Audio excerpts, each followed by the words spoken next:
আমি হলাম গাছপ্রেমী মানুষ। তো এই গাছটাকেও আমি কুড়িয়ে এনেছিলাম। তো আজকে সেই গাছটাই একটু ঠিকঠাক করে একটা টবে লাগাবো। তো আসসালামু আলাইকুম বন্ধুরা, welcome back to my channel. কেমন আছেন আপনারা সবাই? আশা করি সবাই অনেক ভালো আছেন, আর আমরাও আপনাদের দোয়া এবং আল্লাহর অশেষ রহমতে বেশ ভালোই আছি। আমি এসবিএফ ডেইলি লাইফ থেকে শারমিন বলছি। তো আজকে নতুন একটা ভিডিও নিয়ে আপনাদের সামনে হাজির হয়ে গেলাম। এখানে আমি ছোট্ট একটা টব নিয়ে এসেছি। এই যে দেখেন, আমি দেখাচ্ছিলাম আপনাদেরকে যে কতটুকু হবে, 8 আঙ্গুলও হবে না, এরকম একটা টব আমি নিয়ে এসেছি আমার ওই গাছটা লাগানোর জন্য।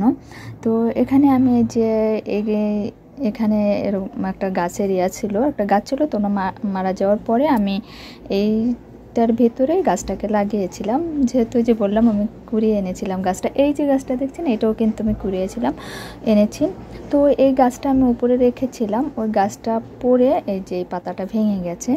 তো এই জন্য আমি টবটা নিয়ে এসেছি যে এটা লাগিয়ে আমি বাসার ভিতরেই রেখে দেবো, বারান্দায় রাখবো না। তাছাড়া আমার বারান্দায় তেমন জায়গাও নেই, অনেক ছোট একটা বারান্দা, ওখানে মানে সেইভাবে কিছু রাখাই যায় না আর কি এরকম। তারপর আমি অনেক গাছ রেখেছি, সেটা আর কি দেখা যায় সৌন্দর্য বৃদ্ধির চেয়ে আরও বেশি সৌন্দর্য নষ্ট করে ফেলছে এমন অবস্থা। তো যাই হোক, এখানে এই যে আমি এই গাছটা একটু মানে আলগা করে মাটিটা তারপরে টবটার ভিতরে লাগিয়ে দেব। হয়তো বা এতটা মাটি লাগবেও না টবে,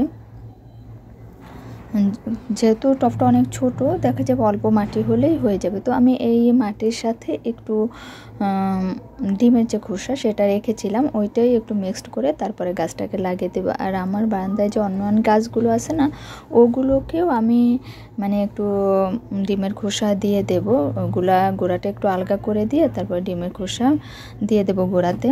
আর দেখা যায় কি গাছের গোড়াগুলো অনেক বেশি শক্ত হয়ে গেছে, অনেক দিন পানি দিতে দিতে অনেকটা শক্ত হয়ে গেছে।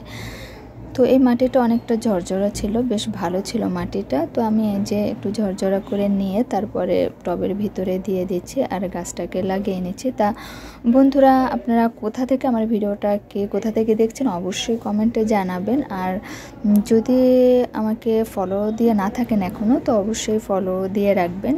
আর যারা ইউটিউব থেকে আমার এই ভিডিওটা দেখবেন অবশ্যই সাবস্ক্রাইব করে অল অপশনে বেল বাটনে ক্লিক করে রাখবেন, যাতে করে পরবর্তী ভিডিও আপলোড হওয়ার সাথে সাথে আপনাদের কাছে নোটিফিকেশন চলে যায়। আর যারা সাবস্ক্রাইব করেছেন তাদেরকে অসংখ্য ধন্যবাদ। যদিও আমি ইউটিউবে তেমন একটা ভিডিও আপলোড করি না, আর ফেসবুকেও আমার ভিডিও খুব কমই আপলোড করা হতো। আগে তো আমি বুঝতামই না, দু একটা ভিডিও আপলোড করতাম যেগুলো আমি দেখা যেত যে মিউজিক সহকারে আপলোড করে দিয়েছি, তো ওগুলোকে এখন আবার আমি একটু হাইড করে দিচ্ছি।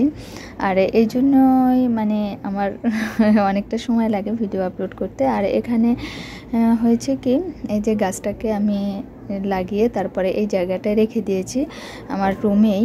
তো এখানে যে আপনারা টেবিল ম্যাটটা দেখছেন, এটা আমি নিজেই হ্যান্ড পেন্ট করেছিলাম আরও অনেক আগে, তো সেটা আপনাদের সাথে অবশ্য শেয়ার করা হয়নি। তো আমার অনেক শাড়ি আছে, তারপরে এরকম কিছু জিনিস আছে যেগুলো আমি হ্যান্ড পেন্ট করেছি, তো ওগুলো একদিন অবশ্যই আপনাদের সাথে শেয়ার করব। গাছ রাখার যে ট্রেটা দেখছেন, এটা আমি নিজেই বানিয়েছিলাম। তো আজকের মতো এখানেই রাখছি বন্ধুরা, সবাই ভালো থাকবেন। আল্লাহ হাফেজ, আসসালামু আলাইকুম।